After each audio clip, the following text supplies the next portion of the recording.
नमस्कार, मैं doctor Lakshmi, consultant and assistant professor, department of कुमारवृत्ति, स्टेट आयुर्वेदिक कॉलेज लखनऊ से अपने सभी आयुष संवाद के दर्शकों और श्रोताओं का हार्दिक अभिनंदन करती हूँ। इसी के साथ मैं धन्यवाद ज्ञापित करना चाहूँगी विशेष सचिव, मिशन डायरेक्टर आदरणीय डॉक्टर राजकमल यादव सर का, आदरणीय डायरेक्टर सर का एवं आदरणीय प्रिंसिपल सर का, जिन्होंने मुझे इस मंच पर अपने विचार साझा करने का मौका दिया।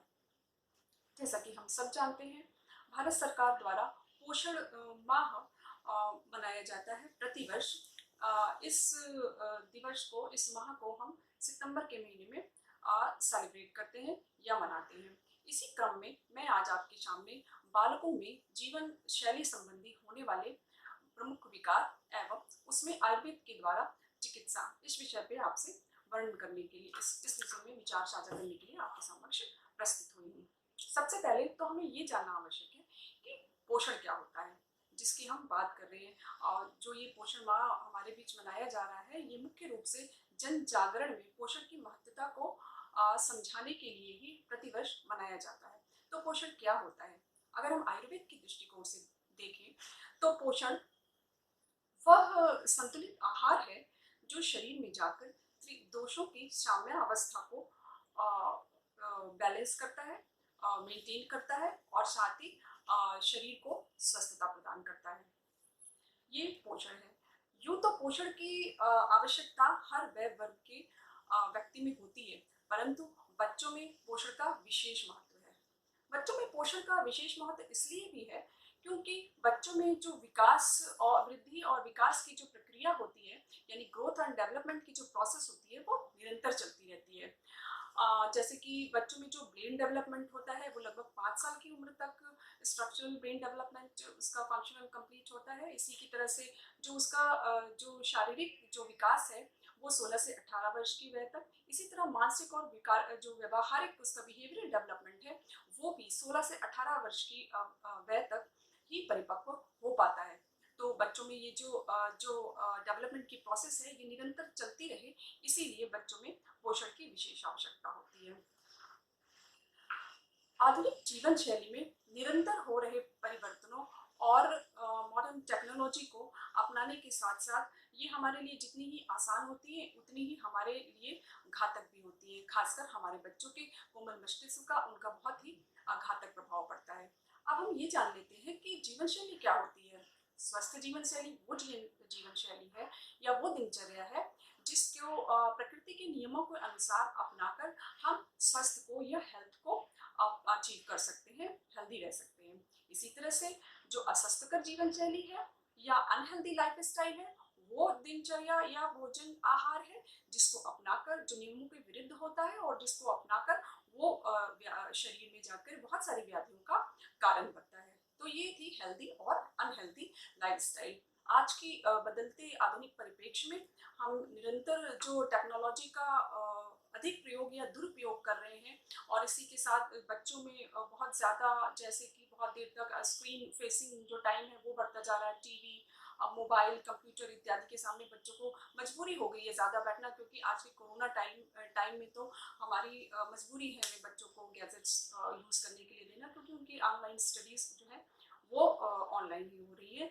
और गैजेट्स पर ही हो रही है। इसके साथ बच्चों में जो फास्ट फूड और जंक फूड को, जो अनहेल्दी डाइट्स को अपनाने की जो हैबिट हो गई है, वो भी बहुत बड़ा कारण है जीवन शैली में परिवर्तन में और बच्चों में व्याधियाँ जो उत्पन्न होती हैं लाइफस्टाइल जो चेंजेस के कारण। इसके अलावा जो बच्चों की सेडेंटरी जो लाइफस्टाइल है, एक जगह बैठ के जो बच्चे बहुत देर तक जो स्टडी पैटर्न है, सिलेबस ज़्यादा होने के कारण बच्चों में बैठ के पढ़ने की बहुत देर तक टेंडेंसी होती जा रही है। जो गेम खेलते हैं बच्चे, वीडियो गेम और मोबाइल गेम जो खेलते हैं, उससे भी बच्चों की सेडेंटरी जो लाइफस्टाइल है उसमें इजाफा हो रहा है। इसी के साथ बच्चों की नींद पूरी ना होना बहुत बड़ा कारण है लाइफस्टाइल के कारण मानसिक व्याधियाँ जो उत्पन्न हो रही है। तो ये कुछ कारण थे जिसके वजह से जीवन शैली परिवर्तित होने के साथ ही साथ वो शरीर में शारीरिक और मानसिक दोनों प्रकार की व्याधियों का कारण बनते हैं।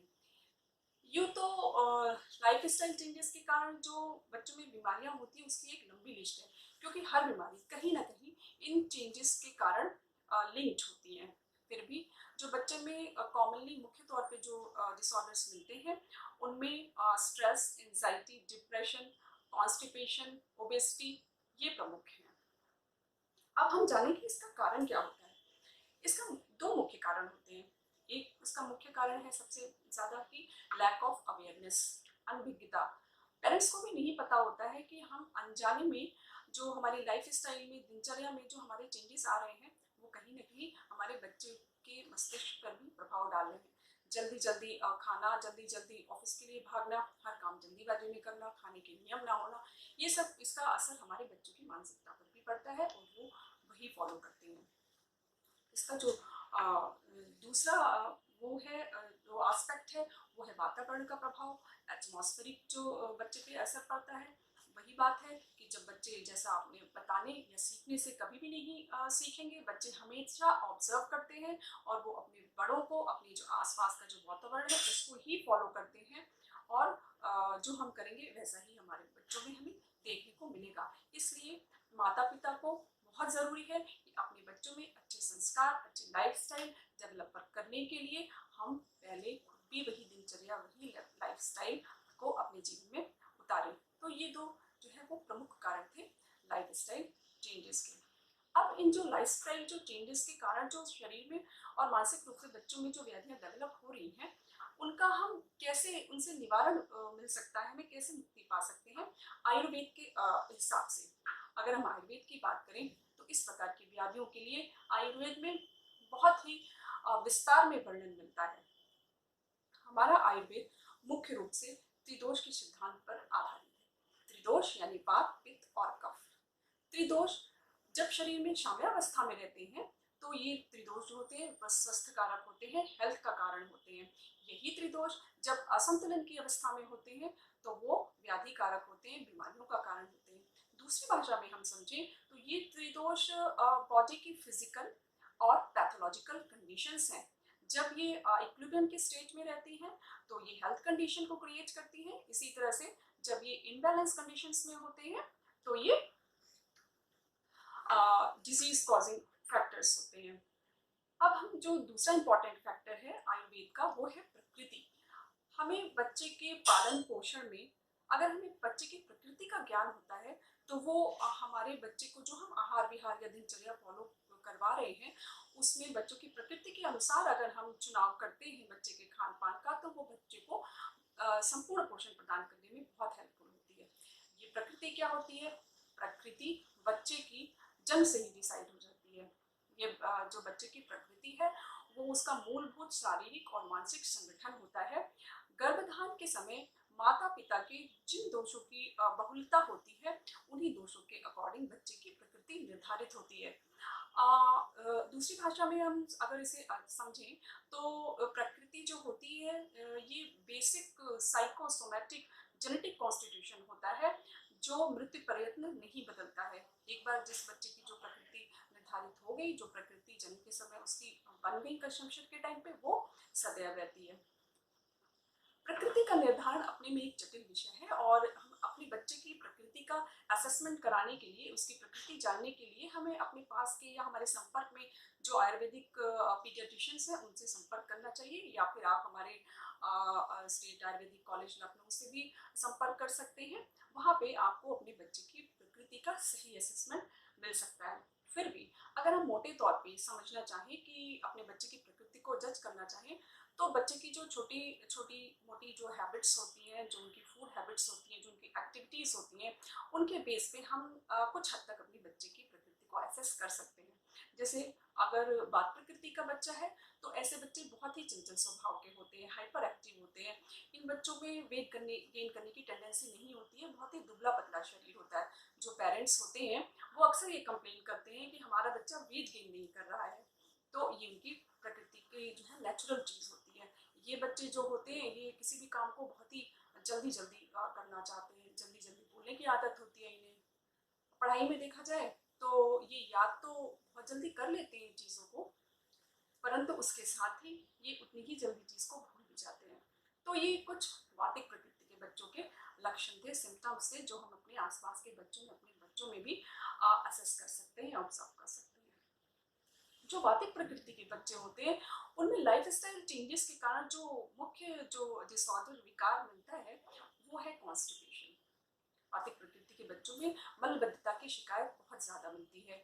तो ऐसे बच्चों को हमें ऐसे आहार देना चाहिए जो मुख्य रूप से वात दोष का शमन करने वाले हों। मुख्य रूप से ऐसे आहार गुरु होने चाहिए और शीतवीर्य होने चाहिए, उष्णवीर्य होने चाहिए, जैसे कि जो वात का शमन करें, जैसे कि गर्म दूध है और दही है, काले चने हैं ये। और कभी भी ऐसे बच्चों को हमको बहुत ज़्यादा गरिष्ठ मैदे से बनी हुई चीज़ें ये सब नहीं देना चाहिए। पॉपकॉर्न, मटर, ये सब वातिक प्रकृति के बच्चों में वात का और प्रकोप कर जाती है, बढ़ा देती है इन्हें, और इनसे जो होने वाले डिसऑर्डर्स जैसे हाइपर एक्टिविटी वगैरह हैं ये इनमें और इजाफा हो जाता है। इसलिए हमें ऐसे जो आहार है बच्चों में नहीं देने चाहिए।